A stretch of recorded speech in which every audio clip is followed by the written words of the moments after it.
Good evening, everyone. Thank you so much for being here. Thank you for your assistance. I'm really honored today. It's a big event for me, one of the most outstanding live talk, mentor talk. Tonight, I'm receiving one of the gods, let's say, of NLP, Neuro-Linguistic Programming, one of the best and the most outstanding coach worldwide, Robert Dilts. I can't believe. Thank you so much for being here.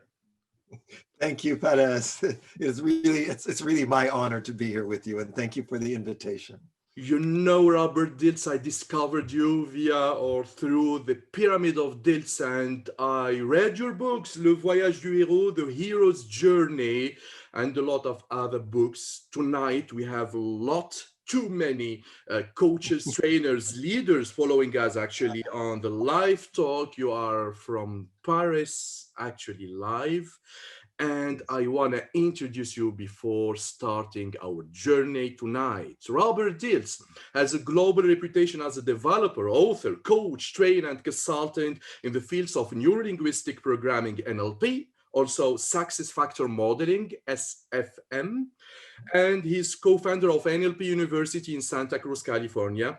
He's also co-founder with Dr. Stephen Gilligan, the co-author of this book, of the International Association for Generative Change. Robert worked closely with NLP co-founders John Green, Richard Bandler at the time of its creation, and also, and that is very important, studied personally with Milton Erickson.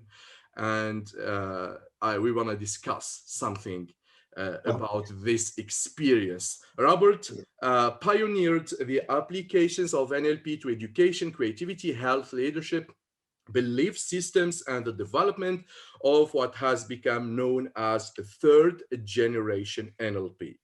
Finally, Robert has authored more than 25 books on a variety of topics relating to personal and professional development, including changing belief system with NLP, Tools of the Spirit, From Coach to Awakener, NLP 2, The Next Generation, Sleight of Mouth, and The Hero's Journey, a voyage of self-discovery with Dr. Stephen Gilligan. Welcome again. Merci beaucoup d'être là, Robert Dilts. I know that you speak a little bit French. Je t'en prie, je t'en prie. Thank you so much, Robert. Before starting, I want to ask you, how are you? How are you living, actually, the new never normal and the coronavirus era?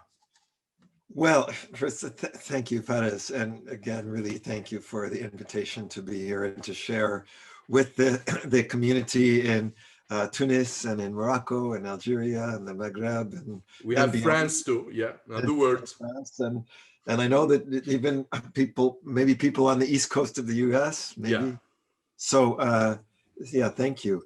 And I feel this is a really wonderful opportunity for me. And I really also appreciate your very warm welcome and your wonderful introduction. Thank you. So, and I'm speaking to you from my house here in France, in Paris. And even though my French is not so good, I'm living here part of the time. And the other part of the time, I'm living in Santa Cruz, California, where the NLP University is. And so I go back and forth. I spend a lot of time in Europe. And obviously, though, with this new never normal, I've been doing also a lot of work virtually and online. Normally, my schedule takes me around the world. Some years I literally go around the world 2 or 3 times, working in Europe and in Asia and in North and South America. And so I'm doing a lot of training. But I think, especially with this last year, that there's been, I think, a big shift. Obviously, people are experiencing a lot of crisis, a lot of change, a lot of disruption. And what I think actually is very important is that the tools of NLP can really give us this capacity to have resilience in such a situation. And I think maybe this is one of the most important capacities that we can be developing in this time. I have to say, in my own work, I'm busier than ever. I'm currently working on a new book that I'm authoring, also with Dr. Stephen Gilligan, called Generative Coaching, based on the generative coaching training that we're doing. So there's many things that are going on. So it's been a busier year forever, than ever for me. You know, you are considered as one of the surviving gods of NLP. People are interacting, actually. Ibrahim Nebli is a coach. He said, thanks, Faris. I'm really happy to attend this talk. And the big Robert Dilts. A lot of people, Catherine Brequignac from France, one of the most outstanding trainer from France. Faris, she's really happy to see you here. We have Lubna, we have Zuhair Mbarak, Monjeya Argubi. She teach also NLP here in Tunisia with Coaching Academy. A lot of famous people. Robert, you are so famous, but you are so humble. When we exchanged mails, I was surprised. Robert Dilts answered my email, answered my request, and accepted to be here with me. Is it the NLP secret that made your personality? Well, Fariz, I think there's something that is very important about, certainly it's important about my path and my journey in NLP. And I think I feel it also in resonance with you, is that it's not about trying to be it's not trying to be great. What it is about is trying to contribute something to people. And my whole path in NLP was that I saw, wow, this is something that can really make a difference for people. It's not like, oh, this is where I can, be famous. I didn't think to be famous or necessarily try to be famous. What I was wanting to do was to do something that makes a difference in the lives of people. And I think people who get into NLP because of that are the ones that really are doing the best for our clients, for our customers, for our students.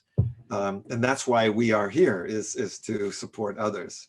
So I think, and I feel that in you, Perez, and I really want to just appreciate that in you. And I know that you do give a lot to others. Thank you so much, and I'm still learning from you. Let's be back to your academic background, because you met very important persons. Maybe they transformed your life, like Bandler, Grinder, and especially Erickson. I want to know how you met Milton Erickson, the founder of Hypnosis. Well, so, I was a student at the University of California at Santa Cruz. And it's a very interesting story, because I actually started out in the university as an art major one year, not a psychology major.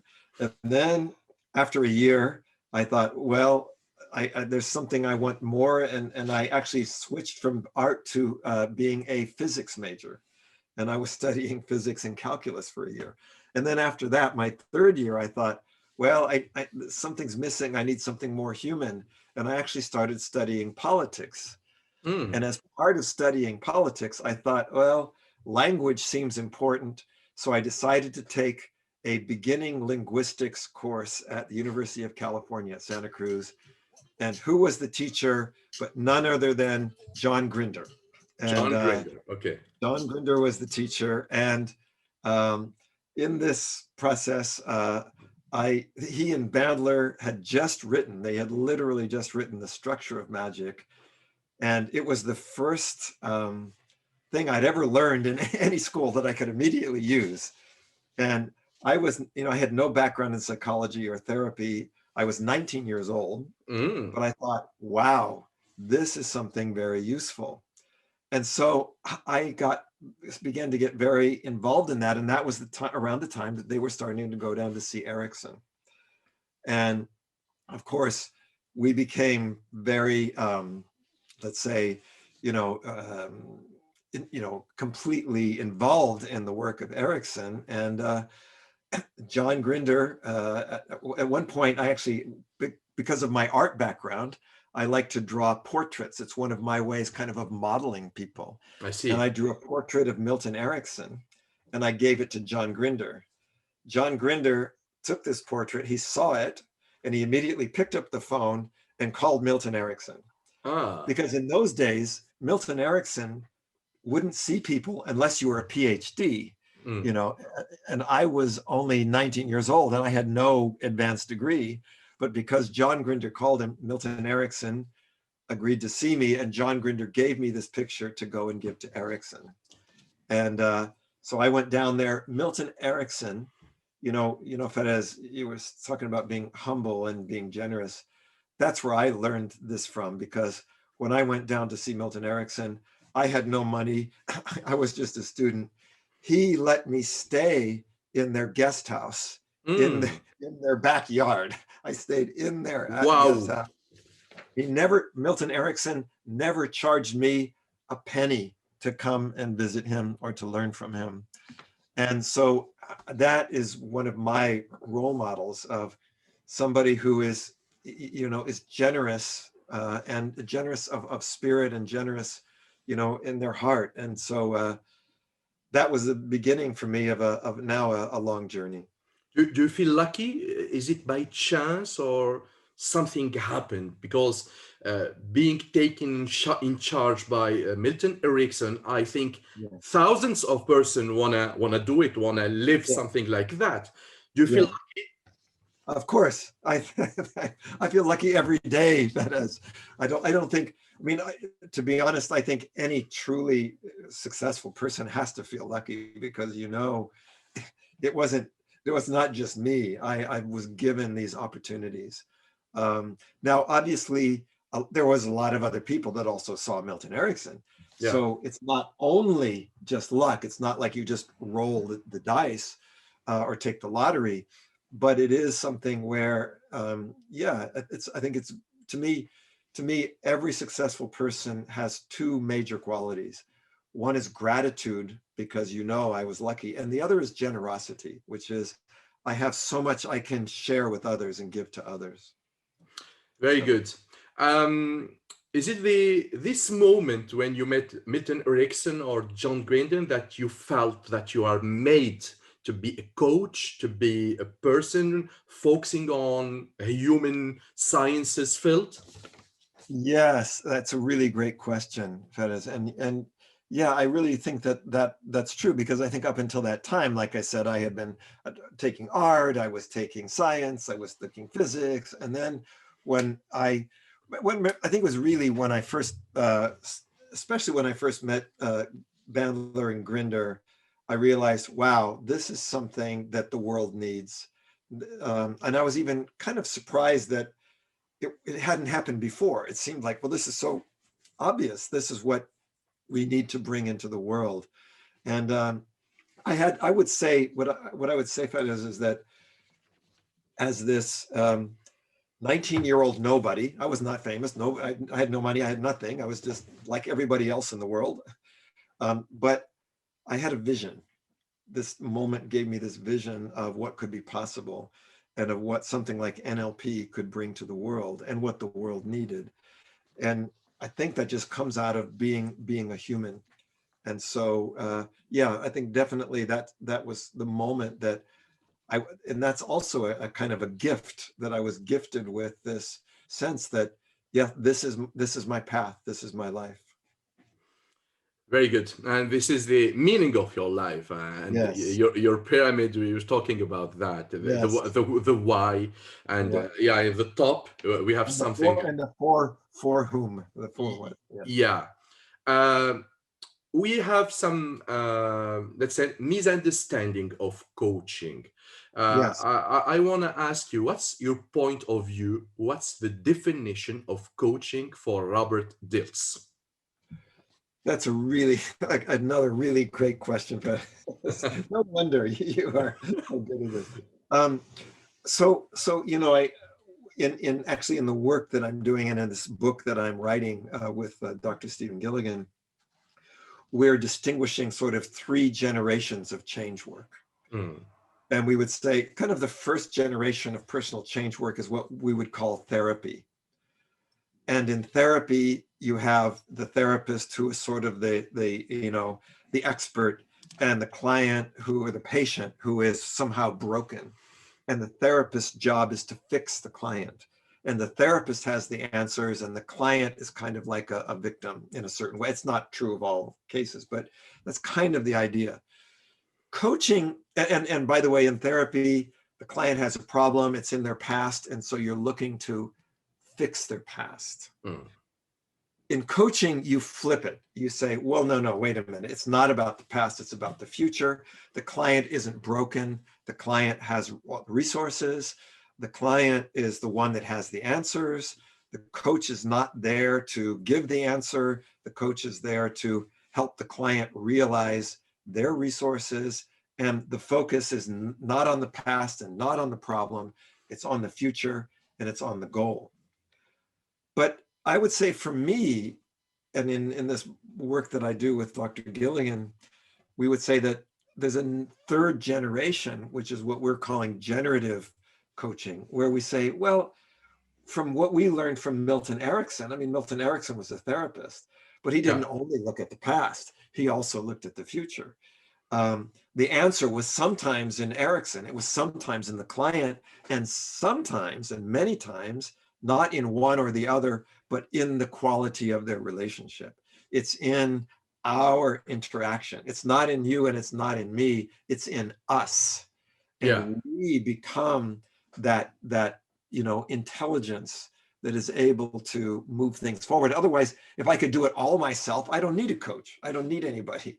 Well, so obviously in coaching, we're going because we want something, but we also know that we need a certain quality of interaction in order to help bring that out. So in my view, in generative coaching, we see actually the problem is part of the solution. Just like Milton Erickson used to say, the symptom is actually the solution in disguise. I see. Yeah. So I think it's a broader perspective where we're saying that coaching is about, if you think about what does the word coach come from, what does it mean? It originally meant literally a vehicle that takes you from a present state to a desired state. But is the coach the person, or is the coach the relationship? And I would say the coach is the relationship. We have a great question from Monjeya Argubi. She's a master coach of NLP, and she said, what's the difference between a coach and an NLP coach for you, Robert Dilts? Well, thank you. That's a great question. And I would say the difference between a coach and an NLP coach is NLP, meaning that an NLP coach has an insight into level of people's, neuro-linguistic functioning that an average coach doesn't. An average coach learns, okay, I ask questions, I want to focus on an outcome. But an NLP coach knows how to observe, they know how to calibrate, they know how to help somebody become even more deeply aware of what's going on in their own inner programming. So to me, an NLP coach has a big advantage, honestly, over a regular coach, not saying because they're better, it's just that NLP gives us a set of tools that makes it allows us to really be a more in-depth and accompany the person at a more deep level. My mentor asked a question, so I have to say it. Okay. Marc Detienne from Belgium, he's international trainer and coach. He asked, techniques or approaching prospective mindsets like appreciative inquiry and solution focus are related? Are they related to NLP and coaching? Of course, I would say, the simple answer is yes. It's probably wanting more than that, but yeah, I think there's a misconception about NLP, that NLP is only about techniques. And having been involved in NLP since the beginning, when there were no techniques, I would say, no, NLP is not techniques. All the things that we call NLP today, all the techniques, came out of a mindset. It came out of an approach. And so true, deep NLP is not about this technique or that technique. It's actually about, it's about a mindset. It's about a quality of curiosity. You know, NLP co-founder Richard Bandler used to say, NLP is really an attitude. It's an attitude and it's an engine. It's not the trail of techniques that are left behind. NLP will always create techniques, but NLP itself is not, it's not just the techniques. It is a mindset. It's a mindset. But there is something special. People are Yeah. asking themselves, NLP, is it a science? Is it a philosophy? Is it something good or not? What would you like to say to people? Because a lot of people are afraid from programming. It's like manipulation, you know? You know, yeah, I think that's such an important thing to bring up. I mean, Yeah. having in NLP for more than 45 years since it started, since I was involved in it before it had its name. And I've seen both the wonderful gifts that NLP can bring to the world, and you also see the shadow. Yeah. The shadow is what people are afraid of. They're afraid of its manipulation, its programming. But truly, the goal of NLP is not to be programmed like a robot. Actually, the goal of NLP is to become aware of that programming so that we are not the victim of the program. We have a choice. From the very beginning, the foundation of NLP was about being able to have a choice in our life. And to be able to do that, we need to be aware of those programs. Because what we would say is that whatever programs you're not aware of, they run you. Yeah. You are like a robot.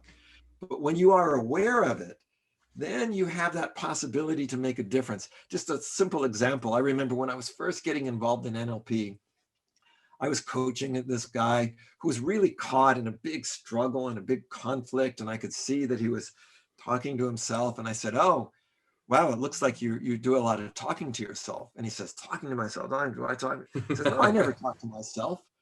And I said, are you sure you don't talk to yourself? And he said, am I sure I don't talk to myself? I talk to myself? No, I don't talk to myself. And I said, but wait a minute. If I ask you a question, do you repeat the question to yourself before you answer it? And he says, do I repeat your question before I answer it? No, I don't do that. And he was so unconscious of this program that was really creating these challenges that he had no choice. And that, to me, the ultimate goal of NLP is really freedom from that. So I can understand why people have that concern. But to me, the goal of NLP is about really a greater sense of awareness and choice. Before getting involved in NLP, SFM, and the hero's journey and the generative coaching, I want to ask you a question. Let's say it's very important to me to know coaching, being a coach. You have a book about that. Yes. A lot of books. Is it made for everyone? Is anyone able to be a coach?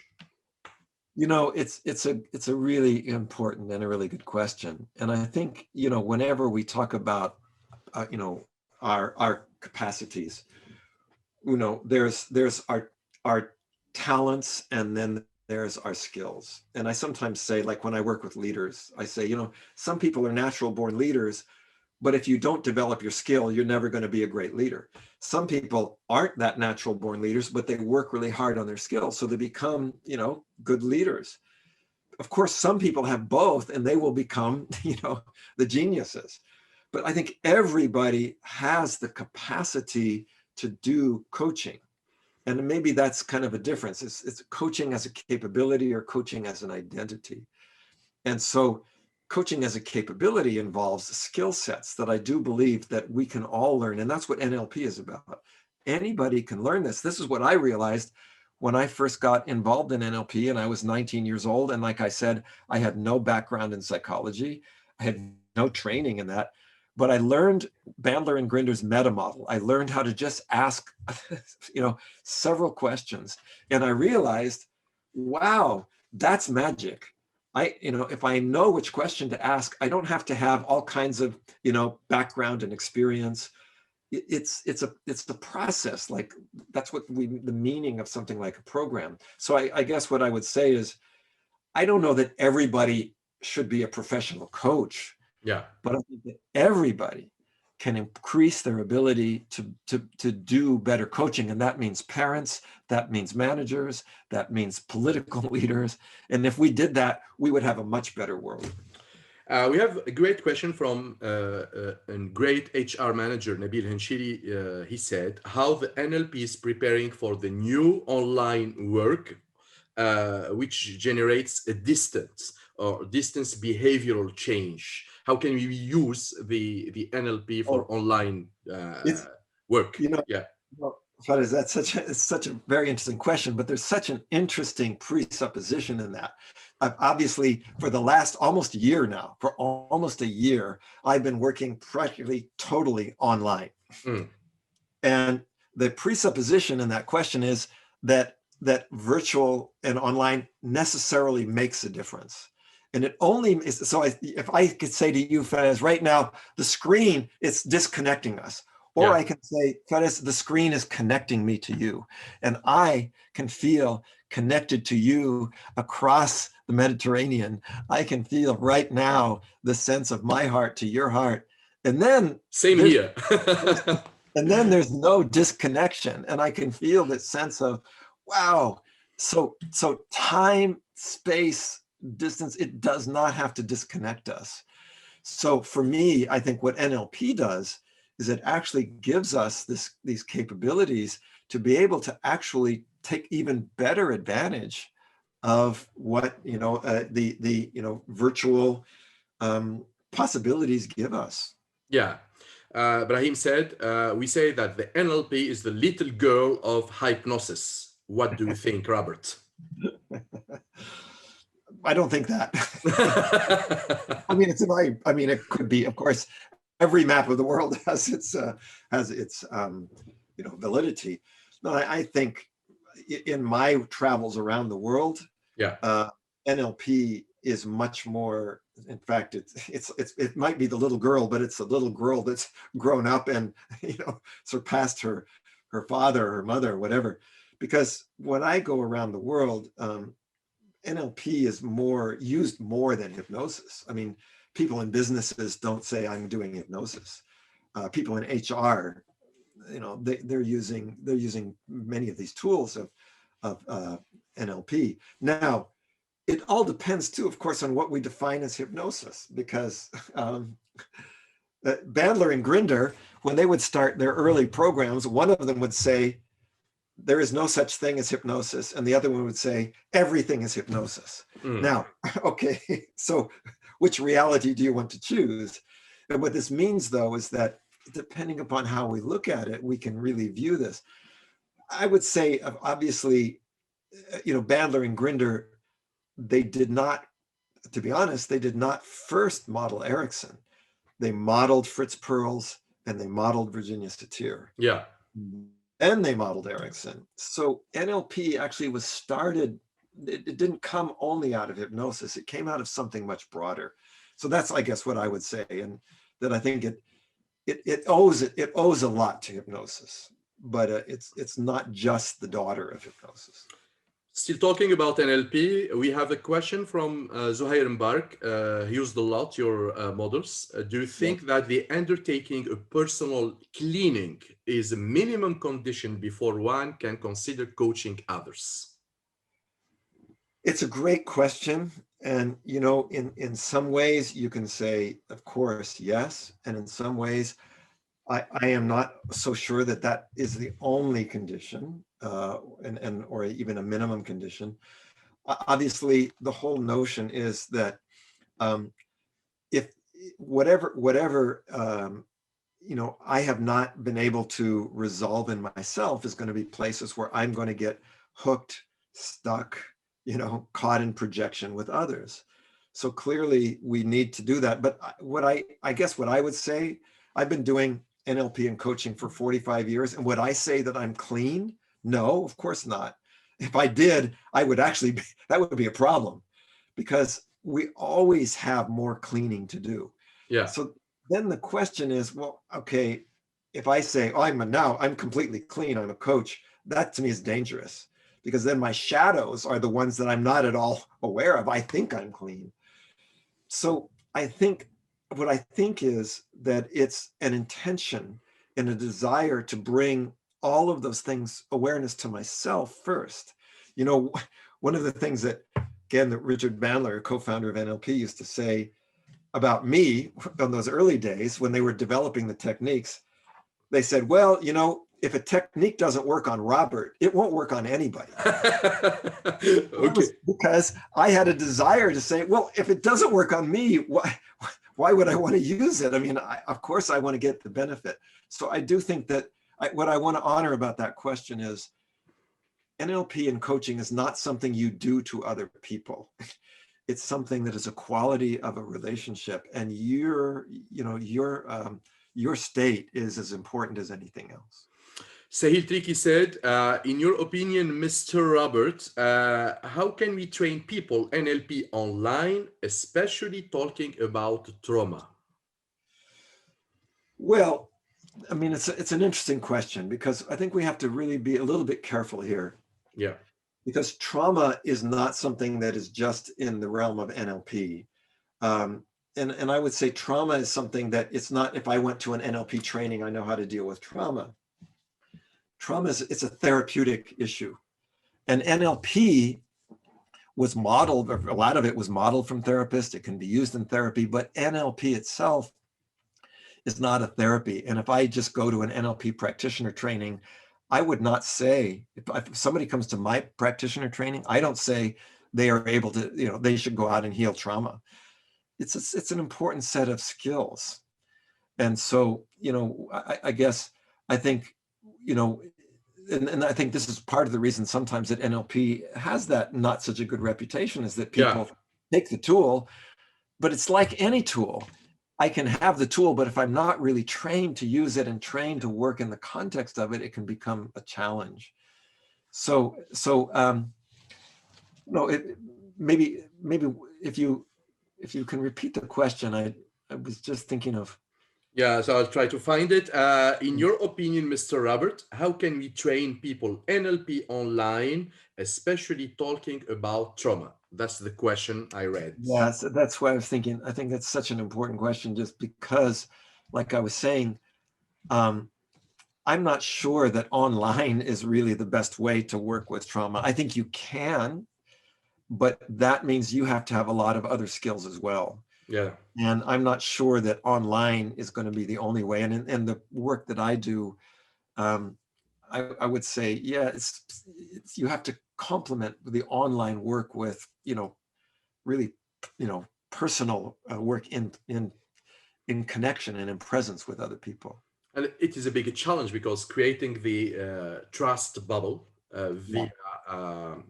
via screen, it's not really affordable for any coach. Yeah, what I can say, and let me just say, well, just speaking personally, yeah, if I'm working with somebody online and they have trauma, I won't work with them unless I first know, especially if, like, say, I'm here in France and somebody's in New York City and they're working with trauma. I have to make sure, do you have a lifeline? Do you have a community that you can go to? Because it's not just going to be what happens online and what happens in a technique. There's something that has to hold that whole interaction. I see. A great question, and we'll move to the SFM. Monge said, John Grinder says, today I don't recognize the NLP of the 1970s in the sense of evolution and coding change. What about you? Well, you know, what I think is something like this. You know, we have, you know, you were speaking before, Fedez, about this idea of a third generation or a fourth generation. So, you know, if think about something like this, I'm speaking to you right now through my my PowerBook, my Macintosh PowerBook. Mm. And yeah, you know, I started with, and actually John Grinder sold me my first Apple computer, Apple II. I'm probably one of the first Apple IIs, because back in 1975, when Apple was first starting, Yeah. John Grinder and Richard Bandler were the first dealers. If you bought more than 5 apples, Steve Jobs gave you a discount. Okay, so I had an Apple II. Now, do I say, well, the Apple II, it doesn't mean anything today? Well, I don't use an Apple II, but still everything that is in this computer is based on that. It doesn't mean it's invalid. If I have an I agree. iPhone 10, it doesn't mean the iPhone 5 is crap. I mean, it just means, well, we've added more to it. So yeah, I don't just do the NLP of the 1970s. Why would I do that? It's too limited. But I don't throw it away either. It's still the foundation. What John Grinder developed in the 1970s, even if he doesn't think it's valid, I think it's still very useful. And Sahil agree with you. He said that this is why we don't make training NLP online. This is a choice because he has a training company. Okay, nice. Let's move to SFM. In a few minutes, the success factor model. What about the SFM? Well, so SFM, obviously, it has its roots in NLP. Yeah. But the idea, and of course, I think this is important to remember, that this kind of goes back to what I was saying before about NLP, that even in the very beginnings, Bandler and Grinder never said NLP is a toolbox. They always said NLP is a process of modeling, period. It's a process of modeling. And modeling means we're looking at people who do something exceptional, who do something well, and we're asking this two interesting questions. One is, of course, that basic NLP question, how do they do it? NLP is always about how specifically. The second question is, what's the difference that makes the difference? Now, what SFM is, success factor modeling, is essentially taking NLP, that NLP attitude, and bringing it into business, which means not just looking at one individual, because most NLP has modeled an individual, right? A Milton Erickson, Fritz Perls, a somebody. So in SFM, we're looking at a team, we're looking at an organization, and we're looking at patterns that are not just eye-accessing cues or a particular, one person's physiology. We're looking at some of these bigger patterns, and we're looking at, in a sense, Fadez, all of those different levels of the pyramid. Yeah. I mean, if we look at all those different levels of the pyramid, what seems to be those differences that make a difference? I see. I want to talk a little bit about this book, because this book is very, very important. The Voyage du Héros, Stephen Gilligan and Robert Dilts, the hero journey. I love the word hero. I'm from Tunisia, and we have Hannibal here as a hero. Yes. And the big challenge for me when I'm facing students, young people, that we are trying to create models for those people, for this new generation. Is it important to be a hero? Of course, the big question is there's a lot of associations with the word hero. Yeah. Sometimes we think, well, that hero is, like a famous person. But they're everyday heroes. And each of us, the notion of that book is that every single one of us is on a hero's journey.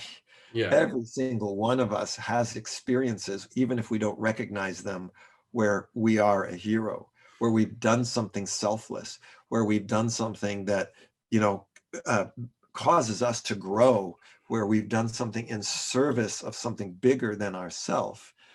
And I think that's what a true hero is. A true hero is somebody who does something to benefit something more than himself or herself. And but in doing so, because we say that subtitle of that book is it's a voyage of self-discovery. Yeah. And that I discover something more about me through that service. So before moving, how to awake the hero, the inner hero of each one of us, I want to get your point of view, hero versus champion.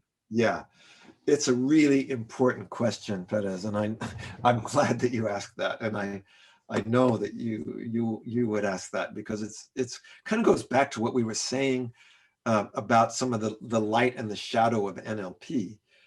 To me, a champion is somebody who is saying, okay, I know what's right, and I am going to, it's like I'm going to put my map of the world on everybody else. And they want to be a champion. I am the champion. And it comes, we would say, a bit more from the ego than the soul. And in the soul, it's not about me. I am in service of something beyond me. So I think a true hero, if you look at many of the stories of heroes, they say, no, I'm not a hero. I don't want to be a hero. But it comes as a calling. They're called into action. So very often, the biggest heroes are the most unlikely ones.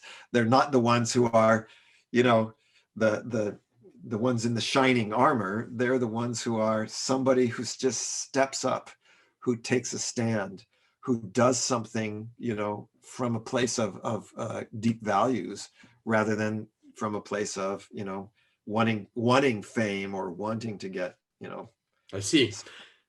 And the first step is answering the calling or the sign. But yes, maybe a lot of us are seeing or maybe missing the calling. yes. So how can we answer at the right moment? That is such a good question. And by the way, I think that's where something like coaching becomes important. One of the examples that I give, it's a personal example, is with my mother, who had, she had breast cancer, and then she got it a second time and was given a very short time to live. And in that moment, of course, she didn't feel like she was a hero at all. She felt like she was a victim. So she didn't see a calling. There's no calling. My life is over. I've been given a bad situation.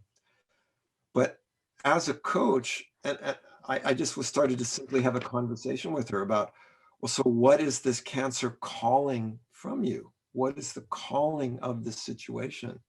Is the calling to give up, or is the calling to somehow look and see, what is this about? What does this mean in my life? What kind of life, even if I only live 2 more weeks, what kind of life do I want to live? What do I want to leave for my children, my future? These are the kind of questions that turn a victim into a hero. Now, my point is that sometimes we miss it because we have our blind spots. And this is where having the help of a coach can be so important, to ask us some of those questions. Yeah, I was asking myself, what are the steps of self-discovery? And Lubna said, Yes. could you give us the recipe to be a hero, Mr. Dilts? Well, I think the first recipe to be a hero is that's not what your intention is. Not, I'm going to be a hero. The intention is, I want to, first of all, remember there's 2 aspects of this hero's journey. One is, I want to live my full potential in the world. I think, one of the things I'm often sharing with my clients, there's a book that was written by a woman who worked with dying people. She was a palliative care nurse. And this book is called The 5 Regrets of the Dying. And she said, these people who are dying at the end of their life would say, here's my biggest regret. And the 5 of them, the first biggest one was what they said, I wish I had lived a life that was true to me rather than what other people expected of me. The second was, I wish I hadn't worked so hard, in something that I didn't care about. The third was, I wish I had actually shared what I really felt and didn't hide what I really felt. The fourth was, I wish I had kept more connection with my friends. And the fifth was, I wish I had let myself be more happy. Now, to me, Ferez, what a hero is somebody who lives a life of no regret. So that's the first part of the recipe is, am I living my life? Am I, living the life that's true to me? Then the next question is, as I said, it's because part of it's about living my life, my potential. Then the other part is, what difference does that make? What difference can I make to others? I see. Steve Jobs famously said, he had this question or this statement. He said, I want to make a ding. I want to make a dent in the universe, which is, I want to make a difference. I don't want to just live my little life and, get things for me. And I think that's part of the hero's journey, is that awakening that there's more to you than maybe you recognize, and that you can make a difference for others. Thank you so much. The time is going too fast with you. I can spend all the night with you listening to all the advices. These great questions. I want to thank everybody. These great questions. Yeah, thank you. Let's move to Robert Dilts' pyramid. I will share the screen if you want to describe us this journey of the pyramid. Sure. Well, first I just want to acknowledge that the inspiration for this came from Gregory Bateson, who was one of my mentors, along with Milton Erickson. But he had this notion of different levels of change. And obviously, if you see this, you see the foundation of the pyramid it's in our concrete environment. Right now we live in a pandemic. Right now, we live in a world where there's both constraints on us, and there's also opportunities, immense opportunities. The fact that we can have this interview right now, it's part of the environment. But now the next question is, what do we do with that environment? With the opportunities, with the dangers, with the constraints. And the way that we act, obviously, is going to determine what happens.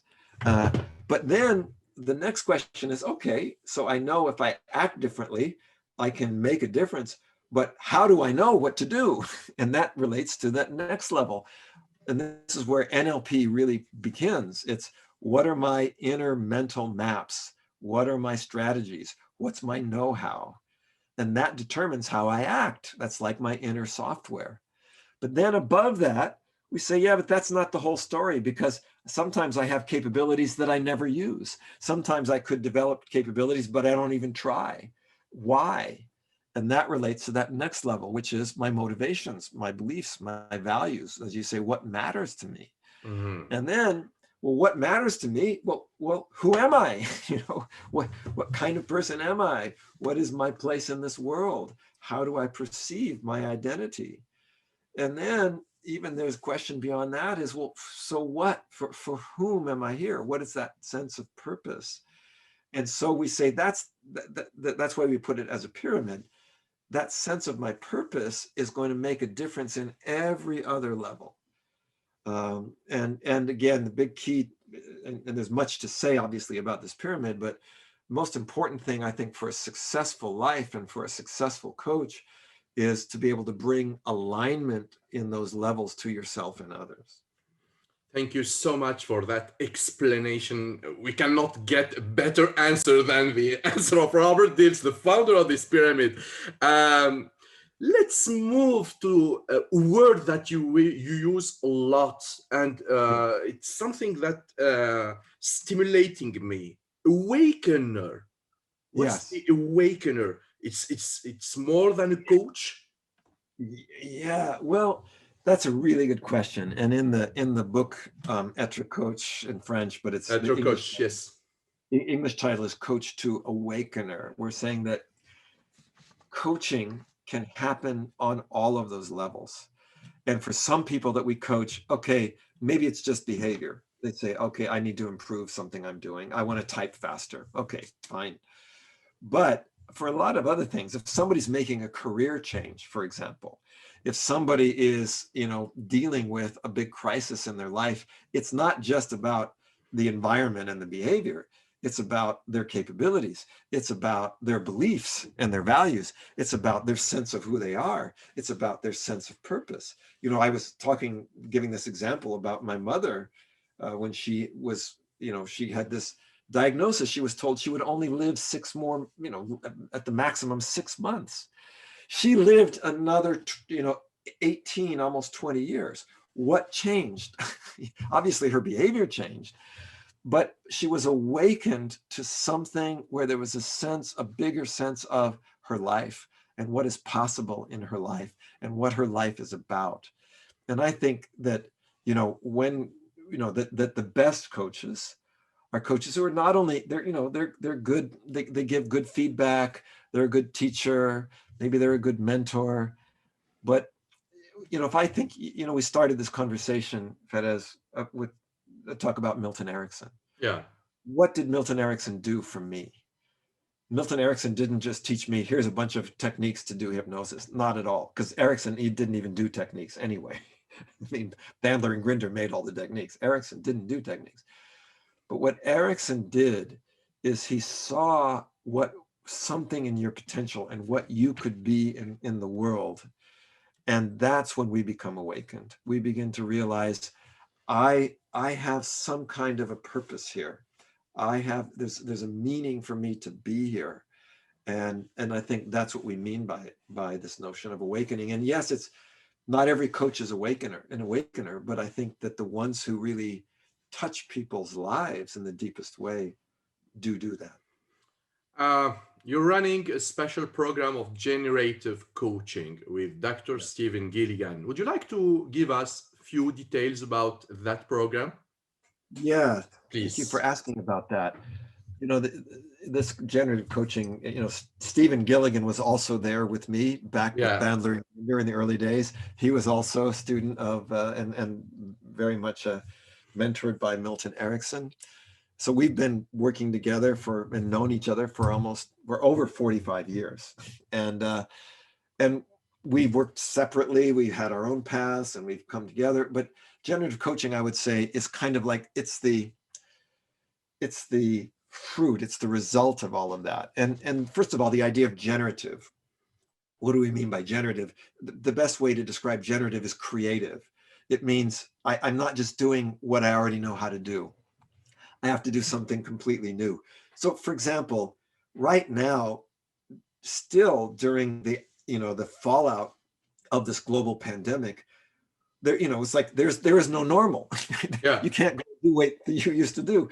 We have to be generative. We have to do things new. We have to do things differently. We have to create new possibilities.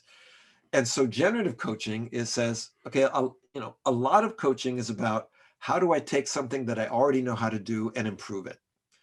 Well, generative coaching says, well, that's good. You need that. But what about those situations where I don't know what to do?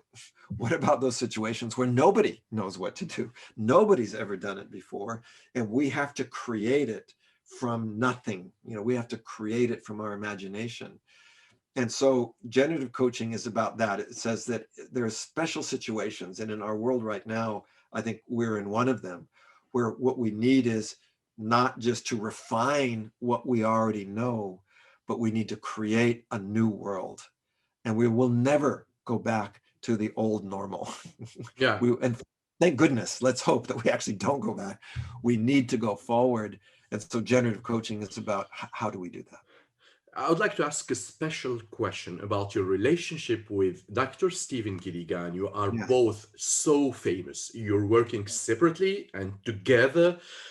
What kind of relationship? Because you are on stage together, two, let's say, a huge personality or big personality on stage. Yeah. How to manage the ego, the name, the something like that. Yeah, that's something. It's a perfect question. It's a great question, and I think what I can say though, is that it's not about managing the ego, because it's about going beyond the ego. When we're standing on the stage, it's not about my ego and Stephen's ego. We are there because we are serving a bigger purpose, and we don't feel there's you, Stephen, and me, and who's going to. It's we. In fact, it's interesting, this book that we're writing right now is taken from transcripts of our seminars. And what we've done is we take out the name of whoever's speaking, because it's not Stephen, or it's our voice. Not the And same case of the hero's journey, because it was a dialogue here. That's I mean, which was great, and it's nice, and that's important. But the hero's journey wasn't our. I mean, hero's journey is something we were, Joseph Campbell and others. It was an important thing, and we were working together. I think we've reached this other level where it's like, it'd be like if you have two parents, they don't say, that's my baby. No, that's my baby. It's like, no, it's our baby. We love that baby, and we are here as parents to serve that baby. And yes, the mother is the mother and the father is the father. We always like to tell people, try to guess which one it was. But I think and there's something else, Fedez, which is, we love each other. We are friends. Stephen is really probably my oldest and my deepest friend. So we're not just, professional colleagues that are trying to, get attention. So I think it comes from that spirit. We got more than 240 comments. We have more than 100 persons watching us live, coaches, leaders, managers. Wow. A lot of people are saying a lot of things. Please, a big applause, smileys, etc. on Facebook to Robert Dilts, because tonight you made my day. I realize one of my dreams to meet online. I hope to meet you in person one day. You're most welcome at any time in Tunisia. We hope to attend your seminar, your trainings here. Why not organize something very huge for Robert Dilts? Why not also with Stephen Gilligan? We have Monjea, she said, Stephen Gilligan is the best hypnotherapist in the world. I agree. Yeah. So I want to give you the floor now. The last question is when the book or the new book will be ready, will be published? So that's a great question. We're getting close to the end of having it written, and we're having it illustrated by Antonio Mesa, who illustrated my Success Factor modeling books. He's doing it. So to me, he's giving this kind of visual support. So the specific answer is we're expecting to have this book out before our next international conference for the International Association for Generative Change, which is in April. Nice. So before the end of April, we're expecting to have this book in English. In English, good. 3 minutes to close the live talk. I want to spend more time with you. I hope that it will not be the last time to have you online. We'll be happy to host you again. A lot of applauses, a lot of hearts and smileys online for you, Robert Dilts. Marc Detienne said, thank you so much. Thank you, Fares. Thank you. It's a Robert Dilts gift for you, not mine. So thank you for being here. Thank you for attending this live talk. The stage is yours. What would you like to say to people, especially coaches, leaders, young people living actually as all the words, the new, never, normal, and a lot of people are a little bit desperate. This is the time of your last word. I think what I would say, but as I always go back to what Albert Einstein pointed out, where he said, imagination is more important than knowledge. And that's because knowledge only tells us about the past, and imagination tells us about the future. And when people ask me, what is NLP? What if you have, if you only have 3 words, 5 words to say, what is NLP? What would you say? And I say, NLP is tools for dreamers. And my recommendation to people is, even in these times, even when it seems challenging, don't be afraid to dream. Keep your dream alive, because your dream, I know from 45 years ago, we live today things that were they seemed crazy dream. I had a crazy dream when I was 19 that maybe someday I might be traveling the world and teaching NLP. I was nobody. That dreams come true. So your dreams can come true. So this is my my thing I want to say to all the people of Tunis and Algeria and to Morocco and to France and whoever's listening, Yeah. Keep your dream alive. Thank you so much. You made my day again. Thank you, Robert Dilts. You are amazing. We learned a lot from you.